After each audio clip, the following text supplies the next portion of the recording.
Grilled sandwich लिया है, brand bread में ली है, सबवे स्टेशन हम गए हैं। सो हमने तो आज अपनी पूरी डाइट, लेकिन उसमें जो भर भर के बेसिकली सॉसेज हम ऐड करवा लेते हैं। हमें ये समझना है कि ब्रेड और रोटी में कैलोरी सेम है। बच्चों में जो ओबेसिटी इस वक्त बढ़ना शुरू होगी। बहुत सारे केसेस में मैंने ये देखा है, जब बच्चा स्कूल जाता है ना, तो हमने वापसी पे उसको एक ट्रीट देनी होती है। फ्राइज ले लो, चलो तुम कोई बर्गर ले लो, अपनी तरफ से हम उसको स्कूल जाने का एक रिवॉर्ड दे रहे हैं जो बड़ा ही अनहेल्दी है। हर चीज का रिवॉर्ड जो है वो फूड को बना लिया आजकल मेरे पास वो बच्चे भी आते हैं 11-12 साल की उम्र में, टाइप 2 डायबिटीज हो रही है। मैम इस वक्त हमारे साथ मौजूद हैं माहिर ग़िज़ाइयत आयशा नासिर साहिबा, जिनको आप देखते हैं यूट्यूब पे। इनकी वीडियोस और इनकी जो हेल्थ के हवाले से, वेट लॉस के हवाले से जो टिप्स हैं वो मैं भी सुनती हूँ, मैं भी फॉलो करती हूँ, और आई एम श्योर आप भी सुनते होंगे। लेकिन असल जो काम है ना, वो उसको फॉलो करना और उस पर इम्प्लीमेंट करना है। Thank you very much Ayesha, आपने टाइम निकाला हमारे प्रोग्राम के लिए। तो अगर आज आप हमारे किचन में आए, हमारे से मुराद ये है कि हम पाकिस्तानियों के, तो सबसे पहले आप कचरे के डब्बे में कौन कौन सी चीजें फेंकेंगी? मुझे लगता है जितने हमारे पास ये सॉस होती है, वैसे सॉस देखिए अगर आप पोर्शन कंट्रोल में लेते हैं ना, तो बुरी चीज नहीं है। चाइनीज सॉस या केचप्स वगैरह? केचप्स वगैरह, क्योंकि वो मुझे लगता है कि उसमें सोडियम भी ज्यादा है, फिर उसमें हिडन शुगर्स भी आ जाती है। हमें लगता है कि नमकीन और चटपटी सी चीज है। अक्सर शुगर के पेशेंट्स उसको ये सोच के इस्तेमाल कर रहे होते हैं, बहुत ज्यादा लगा के इस्तेमाल कर रहे होते हैं कि ये तो नमकीन है, लेकिन उसके अंदर हिडन शुगर्स होती हैं। अगेन, अगर आप पोर्शन कंट्रोल में ले रहे हैं कोई परेशानी की बात नहीं है, लेकिन अगर आप ज्यादा ले रहे हैं या जैसे अगर आप उसको फ्री फूड समझ के ले रहे हैं, तो वो बहुत बुरी चीज है। इसी तरह मायोनीज, वो भी अगर आप मॉडरेशन में रह रहे हैं, पोर्शन कंट्रोल में ले रहे हैं, फिर कोई मसला नहीं है। ज्यादा ले रहे हैं तो मसला है। बिस्किट्स हो गए, क्रिस्प हो गए, इनमें सोडियम फिर ज्यादा हो जाता है। अगेन, हिडन शुगर्स आ जाती हैं। मुझे ये पर्सनली कोई बहुत ज्यादा पसंद नहीं है। डब्बे के जूसेस, चाहे वो कोई भी फ्लेवर है, डब्बे का जूस जो है वो कचरे के डब्बे में तो मैं खैर नहीं फेंकूंगी, बट मैं चाहूंगी कि वो कम से कम इस्तेमाल किया जाए।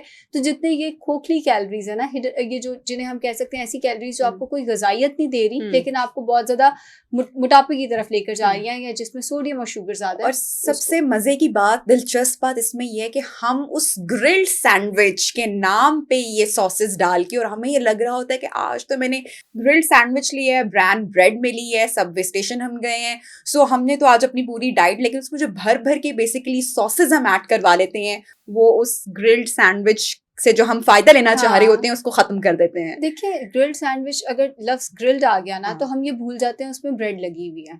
रोटी, एक छोटी रोटी और ब्राउन ब्रेड के एक स्लाइस में सेम कैलोरीज हैं। अब कल मेरे पास एक पेशेंट आई, उनकी एक ही लाइन थी, नबीहा, कि मैं तो बहुत डाइटिंग करती हूँ, कभी भूख लगे तो चलो 3 या 4 स्लाइस ब्रेड के डिनर में खा लिया। मैंने कहा 3 से 4 छोटी नहीं, रोटी नहीं, ब्रेड।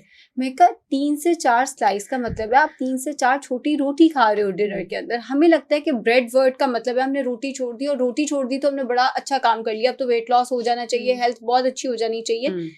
हमें ये समझना है कि ब्रेड और रोटी में कैलोरी सेम है। एक 7 इंच की रोटी और ब्राउन ब्रेड का एक, तो बल्कि रोटी ज्यादा हेल्दी हुई।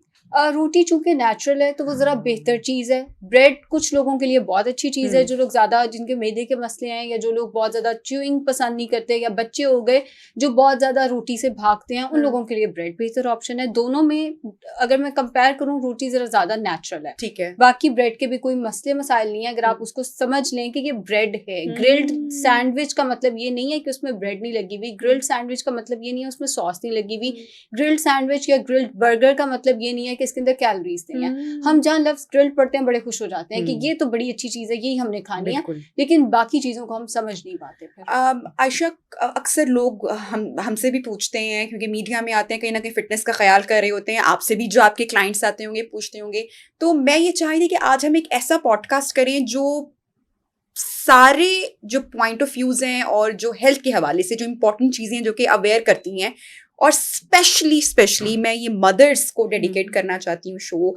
और उसकी रीज़न ये है कि हमारे बच्चों में जो ओबेसिटी इस वक्त बढ़ना शुरू होगी, कहीं ना कहीं हम तो स्ट्रगल करके, डाइट करके, उल्टी सीधी करके, अपना वजन, अपने आप को जिम भेज के, कुछ ना कुछ करके हम कंट्रोल, बच्चों में उतनी कैपेसिटी नहीं होती कि वो स्ट्रगल कर सकें, और ना हम उनको ऑब्वियसली इतना ओवर प्रेशराइज कर सकते हैं कि अपना वजन। तो हम शुरू से बात करते हैं, क्योंकि मैं ये देख रही हूँ, मेरी ऑब्जर्वेशन है बच्चों के, मैं अपनी बच्चों के स्कूल में देखती हूँ, उसके पेयर फ्रेंड्स में देखती हूँ, उसकी स्विमिंग क्लासेस होती हैं, कहीं भी कि ओबेसिटी, बहुत मोटापा छोटे बच्चों में अंडर 10 वो बढ़ता चला जा रहा है। तो शुरू से ही हम इस चीज को रोक लें जो हम हेल्दी होने के नाम पे या बच्चों को अपने प्यार या लाड में जो हम मोटापा उनको एक गिफ्ट कर रहे हैं वो उनके लिए कितना नुकसानदेह है और कौन सी चीजें हमें अंडर 10 बच्चों को शुरू से ही नहीं देनी क्योंकि हम चाहते हैं कि हमारे बच्चे ओबेसिटी का शिकार ना हो। देखिए, सबसे पहले तो एक हेल्दी लाइफस्टाइल बहुत ज़्यादा इंपॉर्टेंट है जो पेरेंट्स से शुरू होता है। अब अगर पेरेंट्स को ही आदत है कि उन्होंने डिनर के बाद रात को बाहर से कुछ ना कुछ ऑर्डर करना है, अब ये तो नहीं हो सकता जैसे आजकल समर वेकेशन है, अब ये तो नहीं कर सकते आप बच्चे को नहीं खिला रहे हो या आप ये वेट कर लो कि बच्चा सो जाए, तो भी आपके घर का लाइफस्टाइल थोड़ा सा अनहेल्दी ही है। अब अगर आप डेली बेसिस पे बाहर से खाना खा रहे हो या बहुत सारे केसेस में मैंने ये देखा है जब बच्चा स्कूल जाता है ना तो हमने वापसी पे उसको एक ट्रीट देनी होती है तो हम किसी ना किसी चेन पे रुक जाते हैं, चलो फ्राइज ले लो, चलो तुम कोई बर्गर ले लो, अपनी तरफ से हम उसको स्कूल जाने का एक रिवॉर्ड दे रहे हैं जो बड़ा ही अनहेल्दी है। हम उसको कोई हेल्दी रिवॉर्ड भी दे सकते हैं कि वीकेंड पे हम उसको किसी पार्क में ले गए, हम उसको किसी फिजिकल एक्टिविटी में इंडल्ज कर दें, उसको स्विमिंग का शौक है, उसको कोई और एक्टिविटी का शौक है, हम उसको वो रिवॉर्ड दे दें। हमने हर चीज का रिवॉर्ड जो है वो फूड को बना लिया आजकल। अगर बच्चे ने कोई बहुत अच्छा काम किया उसको आइसक्रीम खिला दी, बच्चे ने कोई बहुत अच्छा काम किया उसको स्वीट्स का गिफ्ट कर दिया, उसको चॉकलेट्स लेकर दे दी। तो ये छोटी छोटी जो हमारी आदतें हैं ना वो बच्चों में ओबेसिटी भी लेकर आ रही है, उनकी ईटिंग हैबिट्स की बुनियाद भी रख रही हैं। अब अभी तो हमने बच्चे को आदत डाल दी है कि उसने हर दूसरे दिन बाहर से बर्गर ऑर्डर करना है। यही बच्चा जब इंडिपेंडेंट होता है वो रोज ऑब्वियसली वो अपना कमा रहा है, वो रोज बाहर का ही खाना खा रहा है और फिर वहां पे उसको मसले मसाइल भी शुरू हो जाते हैं। नबीहा, आजकल मेरे पास वो बच्चे भी आते हैं 11-12 साल की उम्र में टाइप 2 डायबिटीज हो रही है। टाइप 2 डायबिटीज वो है जो हम अपने लाइफस्टाइल और अपनी अनहेल्दी एक्टिविटीज की वजह से डेवलप कर रहे हैं और 12 साल के बच्चे डेवलप कर रहे हैं। 18 साल की उम्र के बच्चों में हार्ट के प्रॉब्लम्स आने लग गए हैं, हाइपरटेंशन यानी हाई ब्लड प्रेशर का मसला आने लग गया है, यूरिक एसिड है, कोलेस्ट्रॉल है। और वो इसीलिए है कि 10 साल से छोटी उम्र के बच्चों को अपने फ्राइड आइटम्स भी बहुत ज़्यादा खिलाए हैं, फ्रोजन आइटम्स भी बहुत ज़्यादा खिलाए हैं। उसने कोई अच्छा काम किया उसको चिप्स भी लेकर दिए हैं, उसको हमने बिस्किट्स भी बहुत ज़्यादा दिए हैं। फिर हमारे वक्तों में ये होता था कि हमें हफ्ते में एक दफ़ा पैसे मिलते होते थे कि स्कूल से लंच आप ना लेके जाओ स्कूल में तो वहाँ से कुछ खरीद लेना। आजकल के बच्चों को शर्म आती है घर से लंच लेकर जाते हुए। ये थोड़ा सा पीयर प्रेशर भी, थोड़ी चीजें भी बदल गई हैं।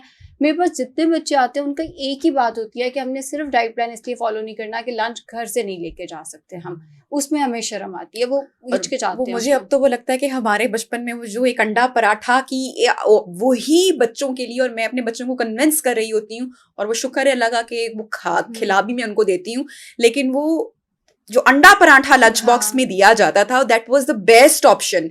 और अब यूजुअली मैं अपनी बेटी से पूछती हूँ कि आपकी क्लास में जो आपकी फ्रेंड्स हैं वो क्या लंच बॉक्स में लेकर आते हैं, तो वो कभी कभी जिद करती है कि नहीं मेरी जो फ्रेंड्स हैं वो कोई क्रिप्स लेकर आता है, कोई डोनट्स लेकर आता है और कुछ फ्रोजन आइटम्स होते हैं।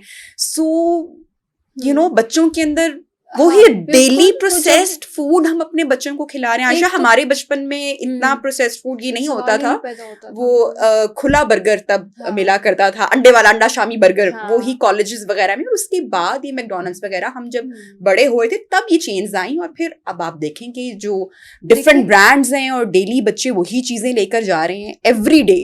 ऐसे ही नबीहा, और वो जो अंडा शामी था ना वो भी कोई एक ट्रीट के तौर पे हमें मिलता था, डेली नहीं हम खा लेते होते थे अंडा शामी। आजकल के बच्चों को डेली बेसिस पे ये चीजें, उसमें जरा सीम होते होंगे लेकिन वो बंदा फ्रेश था, प्रोसेस्ड कुछ नहीं था उसमें, आंखों के सामने ही हमारे बनाया जाता था और बड़ी वो ट्रीट समझी जाती थी। अब ये है कि कन्वीनियंस आ गई है कि पेरेंट्स के लिए भी ईजी है कि चलो वर्किंग मॉम्स हैं, नगेट्स बना के दे दिए, सुबह उठ के वो तल दिए, या रात को ही कोई ना कोई ऐसी चीज बना के रख ली जो जरा कन्वीनियंट हो। और कुछ नहीं समझ आया तो बच्चे को जाते जाते डोनट्स लेके दे दिए। मतलब कुछ ना कुछ, एक तो कन्वीनियंस भी आ गई है, दूसरा अवेलेबिलिटी ऑफ फूड बहुत ज्यादा हो गई है, तीसरा पीयर प्रेशर बच्चों पे बहुत ज्यादा है। आपका बच्चा नहीं मानेगा कि अगर सारी क्लास जो है वो बाहर से खाना लेकर आ रही है, जैसे वो जूसेस लेकर आ रही है, क्रिस्प, तो आपका बच्चा अंडा पराठा लेके जाए, ये नहीं होगा। और बच्चा इस चीज को एक्सेप्ट नहीं करेगा, वो कहीं ना कहीं फिर एहसास कमतरी में भी जाएगा। पिछले दिन मॉडिफाई कर लेना।